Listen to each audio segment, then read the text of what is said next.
What's up, people? Thank you for stopping by the channel again, much appreciated. All right, if anyone is going to the weigh-ins tomorrow, Islington, Upper Street, the Business Design Centre, I think, what time does it start again? I think it's from 12 o'clock or something. Hit me up, I'm gonna be there. Don't be one of those people that send messages on YouTube and said, I saw you. No, come and say hello. Let's do something on camera.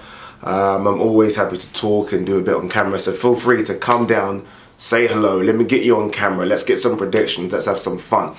Alright, David Price. So I was at the public workout yesterday, and aside from Anthony Joshua, obviously, the person who got the biggest reception was David Price.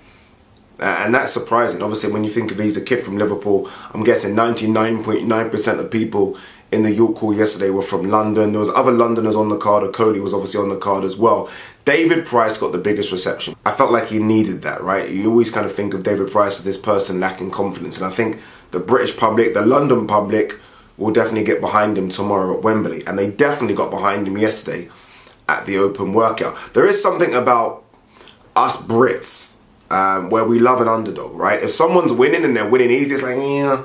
If someone's losing or struggling, we definitely get behind them. And I feel like we're definitely going to get behind David Price tomorrow. So David Price come out on the workout, walking down the platform. There was like a big platform and these guys were walking down it. And I thought, oh, here we go.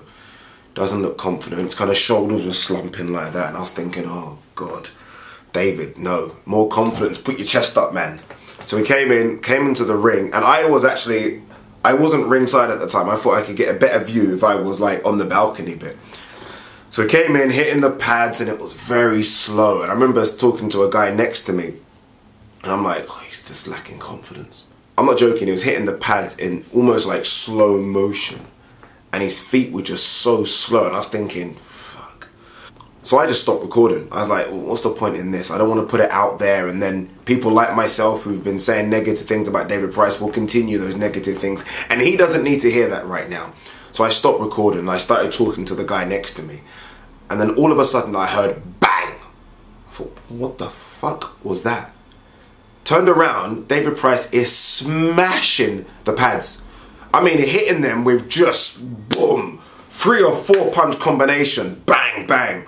Got his trainer into the corner and it was a smack, smack. And I kid you not, even people around the ring who had almost become a bit disinterested like me with the workout, just almost turned around and focused their eyes on David Price again.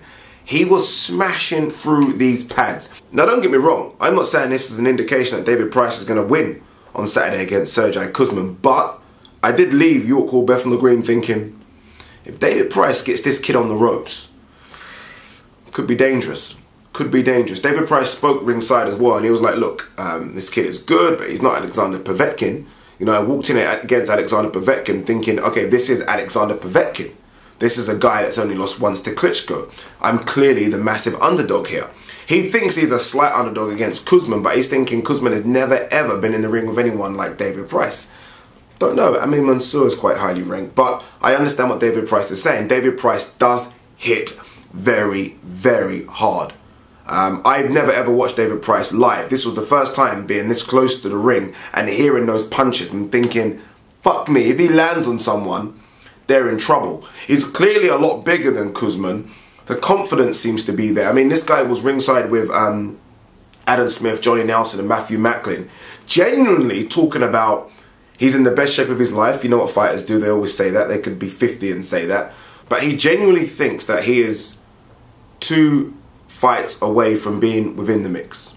He thinks if he beats Kuzmin, he puts himself into a position where he fights someone within the top 20, and then he's right. If he beats someone in the top 20, he's in the mix. It's almost similar to what Derek Chisora did, where Derek Chisora lost to Caballero, had that meaningless fight, we'll forget that one, but then beat Takan, who is definitely in the top 15, and now Derek Chisora is back in the mix again. Obviously, there is rumours about Derek Chisora versus Dillian Whyte, so I kind of get what he's saying.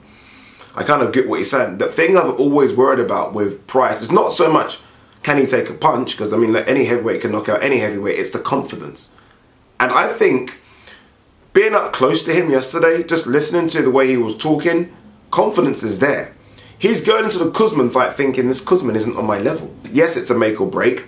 If he wins, big fights. If he loses, that's it. And I'm thinking he's going to win. I don't know. I think he's got a chance here against Kuzmin. I do think he has the ability. He has the power. He has the home crowd. And it'll be interesting to see how Kuzmin deals with that. It'll be interesting to see how Kuzmin deals with 80,000 people against you. I know they can't fight for you, but regardless, 80,000 people against you at Wembley and 80,000 people cheering David Price. It'll be interesting to see. I, for one, hope he wins. I really do. I was talking to someone from Matchroom yesterday, and we were both saying, look, if he loses, let it be a soft loss.